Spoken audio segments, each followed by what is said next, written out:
ఈరోజు మహబూబ్ నగర్ జిల్లా టీఆర్ఎస్ నాయకులం ఈ ప్రెస్ మీట్ పెట్టిన ముఖ్య ఉద్దేశం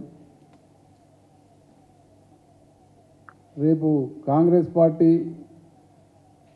మంత్రులు కావచ్చు, ఎమ్మెల్యేలు కావచ్చు, పాలమూరు లిఫ్ట్ ఇరిగేషన్ సందర్శించడానికి వస్తున్నట్టు తెలుస్తూ ఉంది.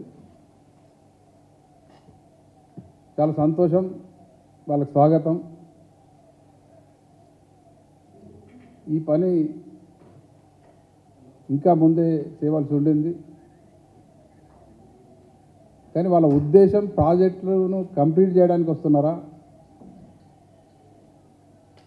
కేవలం పోటీ యాత్రన? నల్గొండలో బీఆర్ఎస్ పార్టీ సమావేశ ఏర్పాటు చేసి అదే రోజు కాళేశ్వరం ప్రాజెక్టు పోవడం,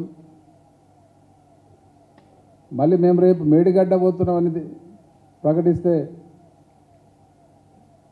పాలమూరుకు వాళ్ళు రావడం, పాలమూరు లిఫ్ట్ ఇరిగేషన్ చూడడానికి. అసలు ఇది అర్థం కాని పరిస్థితి. ప్రజలకు మీరు చేసిన వాగ్దానాలతోని, మీ మాటలతోని, మీ మాయ మాటలతోని ప్రజలు మీకు నమ్మి ఓటేసింది. మీకు అవకాశం ఇచ్చిండ్రు, అధికారం వచ్చింది. సరే, ఏం మాటలన్నా మీకు అధికారం ఇచ్చింది కాబట్టి ఇప్పుడైనా అవన్నీ మానుకొని అసలు ఈ రాష్ట్రానికి ఏం చేయాలి, ప్రజలకి ఏం చేయాలి, ప్రాజెక్టులో కంప్లీట్ చేయాలి ఆలోచన చేయండి. కానీ పొద్దున్న లేస్తే గత ప్రభుత్వం ఏం చేసింది దాని గురించి మాట్లాడుతూ కాలయాపన చేస్తూ ఉన్నారు. మరి మేడిగడ్డకు మేము ఎందుకు వెళ్తున్నామంటే, కాళేశ్వరం ప్రాజెక్ట్ అనేది ఒక గొప్ప ప్రాజెక్టు, ప్రపంచంలోనే ఒక పెద్ద లిఫ్ట్ ఇరిగేషన్ ప్రాజెక్ట్ అని అందరూ కొనియాడిన ప్రాజెక్ట్ అది. దాంతో ఎన్నో రకాల లాభాలు ఉన్నాయి, ఎన్నో లక్షల ఎకరాలకు నీళ్ళు వస్తున్నది అనేది వాస్తవం. మరి అటువంటి ప్రాజెక్టులో 84 పిల్లర్స్ ఉన్న ఆ ప్రాజెక్టులో ఒక మూడు పిల్లర్ల దగ్గర కొంత ప్రాబ్లం వచ్చినమాట వాస్తవం. అది దురదృష్టకరం.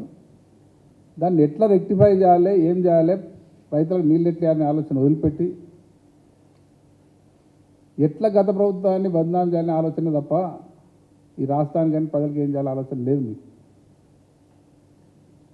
మరి మీరు ప్రజలకు తప్పుడు సమాచారం ఇస్తున్నారు. ఇంత మంచి ప్రాజెక్ట్ని, కాళేశ్వరం ప్రాజెక్టుని మీరు బదనాం చేయడానికి ప్రయత్నం చేస్తూ ఉన్నారు. మరి దానికి సంబంధించి నిజాలు ప్రజలకు తెలియజెప్పాలని మా పార్టీ రేపు అక్కడ వెళ్ళాలని నిర్ణయం తీసుకోవడం జరిగింది. మేము దాన్ని అక్కడ మేడిగడ్డ మేము పోతాం అంటే వాళ్ళు పాలమూరు వస్తాం అంటున్నారు. అంటే ఇది అర్థం కాని పరిస్థితి. ఒక ప్రభుత్వం చేసే పనులు కాదు ఇది. మీరు పెట్టుకోండి, యాత్ర పెట్టుకోండి, చూడండి పాలమూరు లిఫ్ట్ ఇరిగేషన్ ఎట్లా కంప్లీట్ చేయాలి, ఎంత తొందరగా కంప్లీట్ చేయాలి, జిల్లాకి ఎంత తొందరగా నీళ్ళు ఇవ్వాలని ఆలోచన చేయండి. కానీ పోటీ యాత్ర లేనిది ఈ ప్రజలు అర్థం చేసుకోవాలి. మళ్ళొకసారి వాళ్ళకి స్వాగతం పలుకుతా ఉన్నాం. పాలమూరు జిల్లా ప్రజాప్రతినిధులుగా తెలంగాణ రాష్ట్రం ఏర్పడ్డ తర్వాత మొట్టమొదటి భారీ ఇరిగేషన్ ప్రాజెక్టు పాలమూరు జిల్లాకి ఇవ్వడం కేసీఆర్కు ఘనత. మహబూబ్నగర్ ఎంపీగా తెలంగాణ రాష్ట్రం సాధించి మహబూబ్నగర్ జిల్లా ప్రజల కష్టాలు చూసి మహబూబ్నగర్ జిల్లాను సస్యశ్యామలం చేయాలని ఈ పాలమూరు లిఫ్ట్ ఇరిగేషన్ శాంక్షన్ చేయడం జరిగింది, స్టార్ట్ చేయడం జరిగింది. మీ అందరికీ తెలుసు, రకరకాల అడ్డంకులు సృష్టించడం జరిగింది. ప్రతిపక్షాలు ఎన్నో రకాల కేసులు వేయడం జరిగింది ప్రాజెక్టు మీద. ప్రాజెక్టును ఆపడానికి ప్రయత్నం చేయడం జరిగింది. అసలు ఇక్కడ ఇంతవరకు ఇటువంటి చూడలే.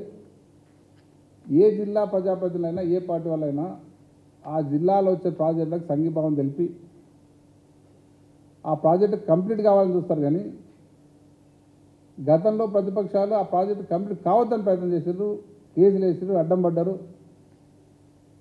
అవన్నిటిని అధిగమించి ప్రాజెక్టుకు అనుమతులన్నీ రావడానికి పనిచేయడం జరిగింది, అనుమతులు రావడం జరిగింది. దాదాపు 90% పనులు కంప్లీట్ అయిన ప్రాజెక్టులన్నీ కూడా 5 రిజర్వాయర్లు. మరి మిగతా పని కంప్లీట్ చేసి ఆల్రెడీ కాలువలకు టెండర్లు కూడా పిలవడం జరిగింది గతంలో. మరి అవి పూర్తి చేసి మా జిల్లాను శాసనం చేసిన బాధ్యత ఈ ప్రభుత్వం మీద ఉంది. గతంలో అడ్డం పడ్డారు, ప్రాజెక్ట్ ఆలస్యం కావడానికి ప్రయత్నం చేసిండ్రు. ఇక్కడ కేసులు వేయడం జరిగింది కాబట్టి, ఇక్కడ ప్రాజెక్ట్ ఆగడం జరిగింది కాబట్టి, పనులు చేయడానికి ఇబ్బంది ఉంది కాబట్టి పనులు ఆగడం జరిగి ఆ లోపల ముఖ్యమంత్రి గారు కాళేశ్వరాన్ని కంప్లీట్ చేయడం జరిగింది. అప్పుడు కేసీఆర్ గారు దాన్ని కూడా పాలమూరు దక్షిణ తెలంగాణను కేసీఆర్ పట్టించుకోవాలని మాట్లాడడం జరిగింది. కరెక్ట్ కాదు. మీ నిర్వాహకం వల్లే, మీరు వేసిన కేసుల వల్లే పాలమూరు లిఫ్టిగేషన్ ఆలస్యమైంది. అయినా అన్ని అడ్డంకులు తొలగించుకొని ఈరోజు అన్ని అనుమతులు అన్ని పర్మిషన్ రావడం జరిగింది. మరి ఇప్పుడైనా చిత్తశుద్ధితోని మహబూబ్నగర్ జిల్లా ప్రజలు మీరు ఇంకా ఎంతో ఘనంగా చేస్తారని మీరు నమ్మి మీకు 12 సీట్లు ఇవ్వడం జరిగింది. మరి ఆ ప్రాజెక్ట్ని కంప్లీట్ చేయండి. రేపు వచ్చి అక్కడ మరి ఏ ప్రాజెక్ట్ చూస్తారో, ఏ రిజర్వాయర్ చూస్తారో చూడని. కానీ అక్కడ వచ్చి రాజకీయం చేయకండి దయచేసి. పాలమూరు ప్రజల జీవితాలతో ఆడుకోకండి. రేపు మీరు ఒక కాంక్రీట్గా అధికారులతో చర్చించి మరి ఆ పనులు ఎంతకు జరిగినాయి, ఎంతవరకు జరిగినాయి, ఇంకేం చేయాలి, ఎంత తొందరగా కంప్లీట్ చేయాలి నిర్ణయాలు తీసుకోండి, పని చేయండి. కానీ మేము ఏడుగాడ పోతా, మీరు అంటే మేము పాలమూరు పోతా, ఇదేం పద్ధతి? ఇదేం కదా చిన్నపిల్ల ఆడుకున్నట్టున్నది. అసలు అర్థమే లేదు. ఒక ప్రభుత్వం నడిపే పద్ధతేనా ఇది? మరి ఇప్పటికైనా ప్రభుత్వాన్ని నేను కోరుతా ఉన్నాను. మా జిల్లా తరఫున ఇప్పుడే సత్యవతి శ్రీనివాస్ గారు చెప్పినట్టుగా కాంగ్రెస్ పార్టీ నిర్వాహకం వల్లనే పాలమూరు జిల్లా వెనుకబడ్డది. అసలు పాలమూరు జిల్లా వలసలు పోవడానికి దాదాపు 14 లక్షల మంది వలసలు పోవడానికి పాలమూరు జిల్లా నుంచి కాంగ్రెస్ పార్టీయే కారణం. మరి పాలమూరు జిల్లాను నాశనం చేసిన మీరు ఇప్పుడు నీతులు మాట్లాడడం అనేది, ఇప్పుడు ఏదో మాట్లాడడం అనేది ఎంతవరకు కరెక్టు? ప్రజలు గమనిస్తున్నారు.